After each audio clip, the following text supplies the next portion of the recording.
Good afternoon to all of you. Today I will discuss normal stress and normal strain.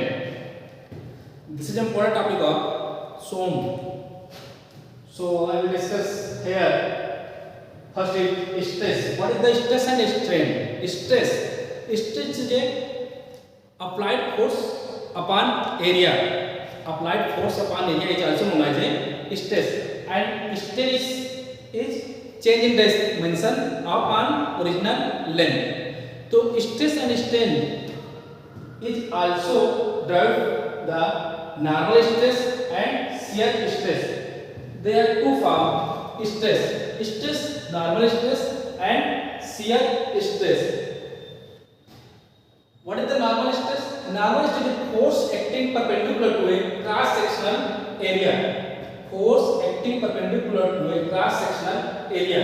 जैसे हम लोग पिछली class में देखे हैं कि हमने बताया था कि टेंसाइल एक स्ट्रेन होता है, एक टेंसाइल स्ट्रेस होता है, एक टेंसाइल फोर्स होता है।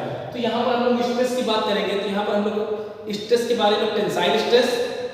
तो टेंसाइल स्ट्रेस क्या होता है? टेंसाइल स्ट्रेस उस स्ट्रेस को कहते हैं जिसमें हम लोग बॉडी को पार्ट को बाहर की ओर खींचते हैं, बाहर की ओर खींचेंगे। अब कंप्रेसिव का मतलब क्या होता है? Compressive force.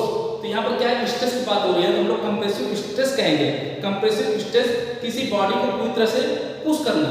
अच्छा, जैसे हम पुश करेंगे तो उसका जो एरिया होगा, एरिया क्या हो जाएगा? चौड़ा हो जाएगा। और कोई बॉडी रहेगी, यदि उसको टेंसाइल स्ट्रेस लगा रहे हैं, हम उस बॉडी ऊपर की ओर खींचेंगे। जैसे ही ऊपर की ओर खींचेंगे तो वो क्या हो जाएगा? पतला हो जाएगा। तो टेंसाइल स्ट्रेस में क्या होता है? टेंसाइल स्ट्रेस में साफ साफ से मतलब यह है कि जो बॉडी की जो एरिया रहेगा वो क्या हो जाएगा? कम होगा। अब कंप्रेसिव में क्या हो जाएगा? एरिया क्या हो जाएगा? बढ़ जाएगा। क्योंकि कंप्रेसिव फोर्स एक पुशिंग फोर्स है और टेंसाइल फोर्स क्या है? एक पुलिंग फोर्स है। तो हम लोग क्या करेंगे? स्ट्रेस क्या है? Applied force upon area. हम लोग अब यहाँ पर दो प्रकार के फोर्स हमारे पास है, एक कंप्रेसिव फोर्स है, एक टेंसाइल फोर्स है। टेंसाइल फोर्स में बताया है कि ये पुलिंग फोर्स है जो बाहर को खींचते हैं हम लोग, और ये कंप्रेसिव फोर्स क्या है? ये बॉडी को कंप्रेस करता है, इसे बोलते हैं compressive force. Compressive force stress दो प्रकार में डिवाइड होता है, एक नॉर्मल स्ट्रेस, एक शियर स्ट्रेस। नॉर्मल स्ट्रेस हमने बता ही दिया। अच्छा, जब फोर्स हमेशा लगेगा वो परपेंडिकुलर लगेगा, ना कि वर्टिकल लगेगा। किसी भी बॉडी पे हम लोग फोर्स लगाएंगे, उसमें फोर्स अप्लाई करेंगे तो उसमें एक परपेंडिकुलर फोर्स लगेगा, परपेंडिकुलर फोर्स लगेगा। हाँ, परपेंडिकुलर फोर्स लगेगा, परपेंडिकुलर फोर्स लगता है उसमें। तो फोर्स दो प्रकार के होते हैं हमारे पास, एक अप्लाइड फोर्स होता है, एक रिस्टोरिंग फोर्स होता है। रिस्टोरिंग फोर्स क्या होता है? Force that tends to restore a deformed body to its original shape. फिर नॉर्मल स्ट्रेस दो प्रकार में होता है, टेंसाइल स्ट्रेस, एक कंप्रेसिव स्ट्रेस। यहां पर हम लोग स्ट्रेस की बात करेंगे। आप स्ट्रेस जो होता है change in dimension upon original length. Change in dimension यहां पर तो जितनी लेंथ होगी उसकी टोटल जो होगी उसे बोलेंगे डेल्टा एल। डेल्टा एल का मतलब जैसे हो जाएगा हमारे पास क्या? डेल्टा एल आ गया। कहने का मतलब है हमारे पास 4 से 5 बॉडियां हैं, तो उनकी जो लेंथ होगी सबकी अलग अलग मेजर होगी। तो हम उनको जो मेंशन करेंगे वो L1, L2, L3, L4, L5 data data. तो ये क्या हो जाएगी? Change in length. हम लोग जानते हैं कि स्ट्रेन जो होता है सीधे से मतलब है change in dimension upon original length. जैसे ही हम लोग उसमें टेंसाइल स्ट्रेन लगाएंगे और कंप्रेसिव स्ट्रेन लगाएंगे किसी बॉडी में, तो उसकी जो लेंथ होगी वो भी चेंज हो जाएगी और उसका एरिया भी चेंज होगा। स्ट्रेन में जो मेनली मतलब होता है वो लेंथ से मतलब होता है, लेंथ में चेंज आना स्ट्रेन कहलाना। तो यहाँ पे क्या है?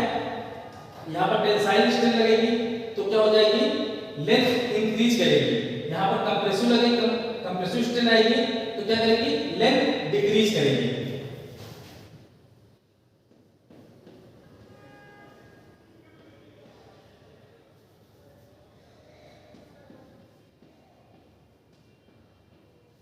लेंथ डिक्रीज करेंगे। और स्ट्रेन भी दो प्रकार में डिवाइड होता है, एक नॉर्मल स्ट्रेन होता है, एक शियर स्ट्रेन होता है। नॉर्मल स्ट्रेन जो होता है उस पे भी फोर्स अप्लाई होता है, tensile strain and compressive strain. Tensile strain में क्या है, हमारी इंक्रीज इन लेंथ, और कंप्रेसिव स्ट्रेन में क्या है, डिक्रीज लेंथ। तो हम लोग यहाँ पर आज पढ़े हुए हैं टेंसाइल स्ट्रेस स्ट्रेन और tensile normal stress and normal strain. इसके अंदर हम लोग टेंसाइल स्ट्रेस, कंप्रेसिव स्ट्रेस और कंप्रेसिव स्ट्रेन, इन सब का हम लोगों ने पूरी तरह से अध्ययन कर लिया है। कभी तुमसे पेपर में पूछा जाता है, ये मेनली 2 से 4 नंबर के बीच आएगा, दोनों के लिए फार्मूला लिखने को आएगा, और दोनों फोर्स कैसे अप्लाई होते हैं, वो किन किन भागों में बटे हुए होते हैं, उनको लिखना है। तो ये 2 भागों में होता है, tensile stress, tensile strain, compressive stress और कंप्रेसिव स्ट्रेन। इनमें 2 ही प्रकार के कोर्स लगते हैं। हमसे पूछा जाएगा ये भी कि स्ट्रेस और स्ट्रेन क्या होता है। स्ट्रेस का मतलब होता है, सीधे सीधे मतलब होता है applied stress upon applied force upon area, ये होता है स्ट्रेस। स्ट्रेन का मतलब होता है change in dimension upon original length, ये होता है हमारा स्ट्रेस। यही 2 मेजर पार्ट है। इसके बाद हम लोग डिस्कस करेंगे डक्टिलिटी का, करेंगे स्ट्रेस फॉर्म में, स्ट्रेन फॉर्म में डक्टिलिटी करेंगे। स्ट्रेस और स्ट्रेन में हम लोग ये भी डिस्कस करेंगे कि स्ट्रेस और स्ट्रेन में इनका डायग्राम कैसे होता है, ये ऊपर जाएंगे तो इनका डायग्राम कैसे पड़ेगा। अच्छा, हम लोगों ने ये डायग्राम भी स्ट्रेस वर्सेस स्ट्रेन का जो डायग्राम होता है उसको भी डिस्कस करेंगे अगली क्लास में। स्ट्रेस अपॉन स्ट्रेन, इस डायग्राम को भी हम लोग डिस्कस करेंगे, जो इस फॉर्म में होता है, ये कहाँ पे फ्रैक्चर होते हैं, कहाँ पर भी स्टार्टिंग पॉइंट होता है, इसको भी हम लोग डिस्कस करेंगे। तो ये हम लोग नेक्स्ट क्लास में डिस्कस करेंगे। Thank you.